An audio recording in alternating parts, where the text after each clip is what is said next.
We'll call to order and we'll have the roll call, please. Belsley. Here. Blunier. Here. Hare. Here. Lehman. Here. Newman. Here. Parrott. Here. Kaufman. Here. You have a quorum. Okay. Have the pledge of allegiance.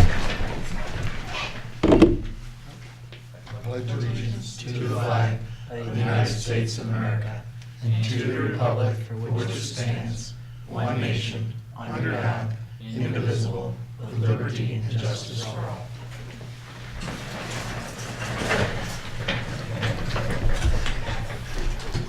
There is no public hearing tonight.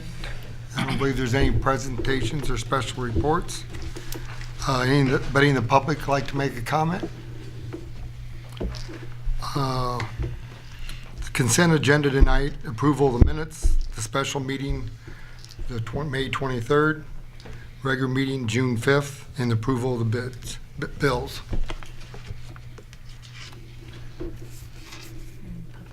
Can we have a motion? So moved. Second. Any discussion? Call the roll, please. Belsley. Yes. Blunier. Yes. Hare. Yes. Lehman. Yes. Newman. Yes. Parrott. Yes.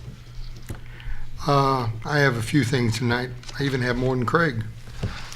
First of all, we have two citizens retiring for the time being from the Business District Commission. We'd like to thank Ryan Johnson and Paul Gruthy Jr. They both served several years now in the Business District. So we'd like to appoint Bill Opperly to the Business District Commission for a 3-year term. So moved. Second. Any discussion?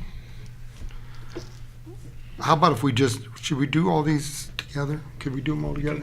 Let's do them all together, if you don't want. And then reappointment to the Business District of Jim Ritt-Taylor for a 3-year term.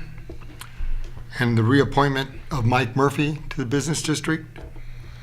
Reappointment to the Morton Police Pension Board of Trustees, Joe Worth, for 2 years. And the reappointment on the Zoning Board of Appeals, Chairman Mike Wehrman, for a 5-year term. Could we have the motion include all those? So moved. Second. Any discussion? I would like to mention it's nice that so many people reappointed were willing to serve. So, again, a great community. Call the roll, please. Hare. Yes. Lehman. Yes. Newman. Yes. Parrott. Yes. Belsley. Yes. Blunier. Yes. Then the only other item I have is the change in the adjustment of the number of liquor license of A2 from 4 to 3 because of the closing of Basta, and that the public needs to know that Basta will be reopening downtown Morton. So I could have a motion, please? So moved. Second. Any discussion? Call the roll, please. Lehman. Yes. Newman. Yes. Parrott. Yes. Belsley. Yes. Blunier. Yes. Hare. Yes. That's all I have, Village Clerk. Oh, I guess I have nothing tonight, Your Honor. Village Administrator. Nothing tonight, Your Chief of Police, or Assistant tonight. I have one item tonight, Your Honor. It's reference ordinance 17-06, amending Title 9, Chapter 6 of the Morton Municipal Code. Basically makes a change in parking of trailers on the village right-of-way. Prohibits parking of those trailers from 11 p.m. to 5 a.m.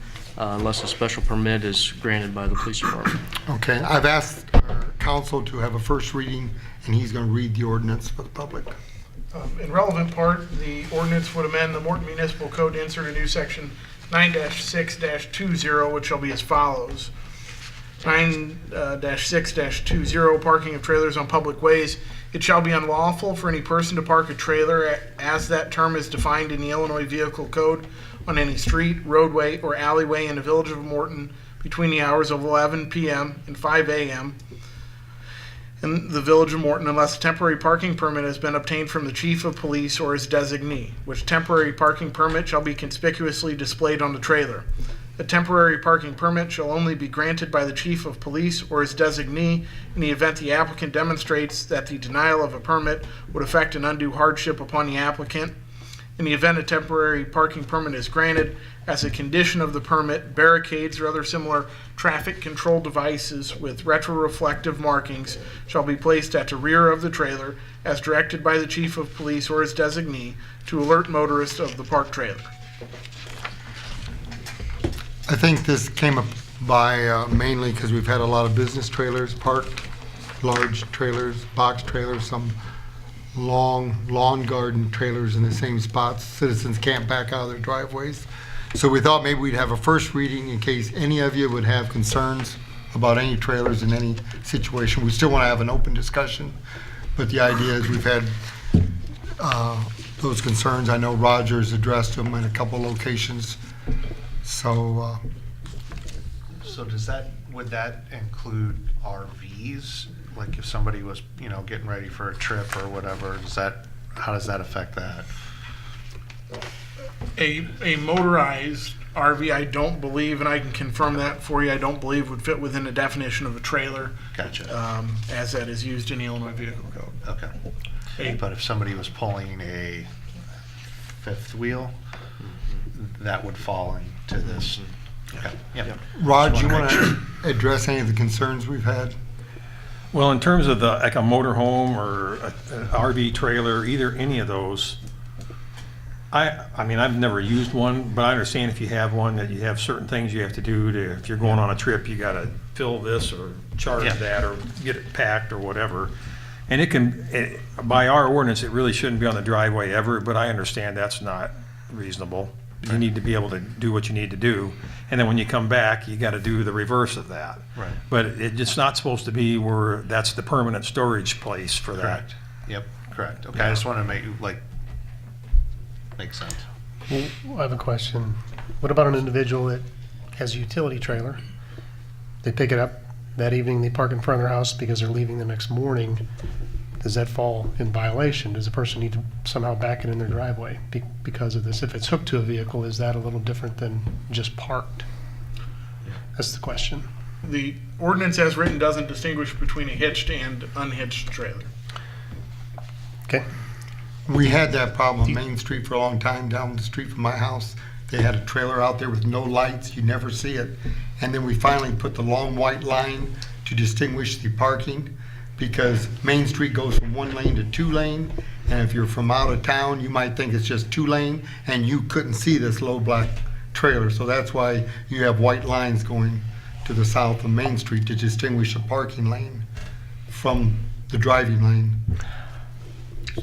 I guess a question would be is, a common one, I would say, is a lot of people have boats. And so if they're going on a trip the next day and their vehicle's attached to their boat to take on a trip, I mean, wouldn't that be, so they're in violation to get a ticket, I guess, now by this. So based on these two questions, should there be an addendum if a vehicle is sitting less than 24 hours prepared to move someplace? It's hitched to a vehicle. It's not as if it's parked. It is part of a vehicle. It's as such. I'm just asking. No, that's why we're having the discussion on the first reading, because we knew these were going to be Right. questions we were going to I have. think it's a relevant ordinance for sure. Yeah. But we don't want to create a hardship. That's kind of why that makes a lot of sense, is that we know exactly what we're trying to accomplish, but at the same time, let's not have some, adverse, How can we add a time limit at least to this? Is there a way to add an hour limit? The one of the challenges in an ordinance like this is creating a standard that's enforceable without being overly burdensome for our police department or for our planning and zoning. This is written as a police ordinance, and we had some discussions in drafting it about the best way to define a line that was both reasonable and enforceable. The challenge would be if you had a time frame, let's say no more than 24 hours, for me to be comfortable prosecuting that ticket, our officers would need some way to determine that the boat hadn't moved, let's say the hitch trailer and truck hadn't moved for 24 hours. And it would be very difficult to prosecute that ticket because the ready defense is you don't know what the whereabouts of that boat for the entire 24 hours of the issue. So they could have drove it around the block once and then that's moved, I think getting a permit, if it's like, for instance, if I have, like you were talking, Rod, about, you have a utility trailer, you're parking there, maybe you're loading with sticks, you park it there, you're gonna load with sticks the next day. I don't have a problem going and getting a sticker or a ticket to put on the back, as long as, I guess, is it a, it says in here that I have to prove, how reasonable is that? If I come in and I'm like, well, I'm gonna be working tomorrow, is that okay, here's your permit, or do I have to show How about more a middle of hardship? How about middle of the ground? So if you're going to park a trailer or a boat because you're leaving the next day, you call into the police station and say, I just want to make a record that my vehicle is parked with this trailer for this reason, to be gone tomorrow. Can we ask advice from our deputy police chief? Sure. I know Chief worked with both Roger and Mr. Laudenbach here in reference to drafting the ordinance. I'm not sure of all the conversation they had in reference to what you talked about with the burdensome proof would be. Obviously, my understanding from talking to the chief was it would probably have to be a little bit more the way it's written right now than just I'm going to be moving it first thing in the morning. Obviously, it's something that we could definitely take into consideration, and kind of relook at, I guess, for lack of a better way. The way we mark cars now is usually 24-hour violations. We do have a way we mark the tires, again, like Mr. Hare said. If somebody merely drives around the block, however, that takes care of that 24-hour violation. They can put it right back in the same spot. So it does become somewhat difficult sometimes to determine. And usually, once we receive a complaint, it takes 24 hours from the complaint or from the time that we notice the vehicle is there before we can then take enforcement action like Mr. McGrath was talking about. So. But I think if we're gonna allow boats or trailers or something like that for 24 hours, they'd have to give us the time frame and that's it. I don't care how many times they run around the block. Because these boats, trailers, campers, all that, it's hard for people to back out of their driveways. Especially in those single driveways where the lots are only 50 feet wide. And Roger, haven't we had that problem with businesses with a couple trailers in front of houses and? Oh, yeah, we have it right now. Right, I know of two situations, and they're large trailers, so I think. I just don't want there to be the in with the wash there, just I want to make sure that we're doing the right thing and don't become overly burdensome for Maybe we could. Well, I would think this would be pretty difficult to also express to the public. If we voted somehow this tonight and then it got passed, then think about It's a first reading, so you're okay. So you Okay. gotta wait. Perfect. If they have a project going on at their home, and if it's a work trailer, it could if it's set on the driveway while the job is going on. The problem becomes when the job's done and 6 months later the thing's still sitting there. That's the problem. Or if it's left there overnight for a week. For weeks at a time. That's not what it's intended to do. Right. Or the contractor that lives there drags it up on the driveway. That's not what, the property isn't commercial, it's residential. But if we were gonna allow the boats and campers on there for 24 hours, would they have to cone it in the back for liability to the village? Well, I think that was one of the thoughts that the group who worked on this ordinance had in mind, was that if we were going to allow street parking on a permitted basis, that we need some way to make sure the street parking is done in a safe fashion, and coning it off was recommended as a part of this ordinance. Yeah. So how about if council comes back with something, the second reading, talks to the police, and comes back with something, notice that the public gives, and they tell us the hours? So if it's after the end hour, there's a problem. I think we were looking for some feedback. I'll speak on behalf of Roger, myself, and Craig. We were looking for some feedback. That's why we talked about doing a first reading. But our zoning is fairly restrictive to trailers. We know that. That's probably the hardest thing for me when I look at it. It's very restrictive on that end. And I think what you've seen though is because of the restrictive nature on the zoning side, everything's shifted off onto the street. And I think if you drive around, it is an issue right now. I know of certain situations, I believe Roger does too, or even with all the roofing going on, there's people meeting in other areas of town and parking their trailers, and then they'll go work, out at other homes. But if you drive around, there's trailers everywhere.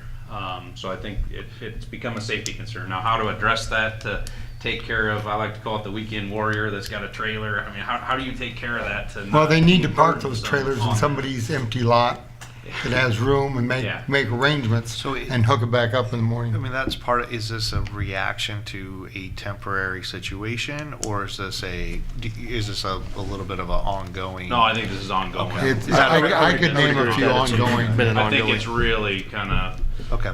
shown itself even this summer. I think I would say it's gotten worse and worse. Yes, I would agree. Yeah. And we've had more complaints. And People the- running, I mean, this is basically targeting the people that are having a residential home running a business out of as well, We got right? those issues. Correct. Yeah, okay. And there's several of those, Okay. yeah. And a few years ago, we used to have some guys that would drive their semi-trucks at home, off the truck route and park in front of their house. Well, that was the same thing. Visual, getting around, backing out of driveways. And so we got rid of that problem. I think the trailers is a situation we need to ready. Just had a question for our attorney. It says the definition for the trailer is according to the Illinois Vehicle Code, and I'm assuming that coincides with our zoning ordinances. Right now, our zoning defines RVs and some of the other issues, boats, recreational vehicles like that we talked about. So I think we're okay in terms of defining that. We don't have a definition here, but this runs the gamut from, low boys to 53-foot vans, and but what do we? I think that was part of the discussion, is what are we talking about? How do we define that? But it's in the code, apparently, Illinois Vehicle Code. So are we comfortable that that's clear enough, I guess, as it is? Yeah, I don't have reservations about the sufficiency of the state law definition. No, I mean the way it's worded in here. I mean, we just reference the code and leave it at that. Do we, if that's the concern, what constitutes a trailer? I was gonna say, do we just need to edit this and maybe just clarify that a little more? So the intention of just matching the Illinois Vehicle Code wording for trailer is in general terms consistency. So I don't, and this is new code language, so we can always take a different approach, but I felt that was a dependable and reasonable enough definition of what a trailer is that we could incorporate that, as opposed to having to rewrite it in a way that's a Morton specific definition. Okay. So. So we'll come back with something after they talk to the police chief, what they want to enforce and how. I'd rather not have a permit process for that, notification just Yeah. for that. Yeah. All right. Let's see. Corporate counsel, Nothing tonight, Your Honor. Director of Fire and Emergency Services. Nothing tonight, Your Honor. And by the way, that was a good tape when we had that out there the other night. The house fire, that was quite interesting. They had it up on the board, and that me and Nate were there. It was worth seeing. Director of Public Works Nothing tonight, Your Honor. and Planning and Zoning Officer. We're gonna try this again, Raj? We're going to try this again. We had the address on this wrong the last time, and it wasn't the clerk's, well, it wasn't Sam's fault, it was my fault, so. The property that we held the public hearing on at the Plan Commission was 1040 West Jefferson. Then that was the former Schwarzentraub implement. And the desire is to rezone that property to I-2 like the existing property that Profab has. And at some point, they will be joining these properties together. It gives them access to Jefferson Street, which currently they don't have any access. They have to go through Mathis Kelly property for ingress and egress out of their property. So it's going to be a good thing for them, and it shouldn't be a problem with us. Most of that property out there to the west of them and across Jefferson Street's already zoned industrial. So this is just going to kind of mesh right in with that. So, and that came with a favorable recommendation from the Plan Commission. Okay. Could we have a motion? So moved. Second. Any discussion? Call the roll. Parrot, Yes. Belsley, Yes. Blunier, Yes. Hare, Yes. Lehman, Yes. Newman, Yes. motion carries. Trustee Belsley. Nothing this evening, Your Honor. Trustee Blunier. Nothing this evening, Your Honor. Trustee Lehman, Nothing this evening, Your Honor. trustee Hare. Nothing this evening, Your Honor. 2 more and it's home run. Trustee Newman, Nothing this evening, Your Honor. trustee Parrott. Nothing tonight, Your Honor. We have a closed session for the purpose of discussing collective negotiating matters between the village and its employees or their representatives per 5 ILCS 120-2C2. Could I have a motion, please? So moved. Second. All those in favor? Roll Aye. call. Got a roll call. Belsley. Yes. Lunier. Yes. Hare. Yes. Lehman. Yes. Newman. Yes. Parrott. Yes. Motion carries. Thank you.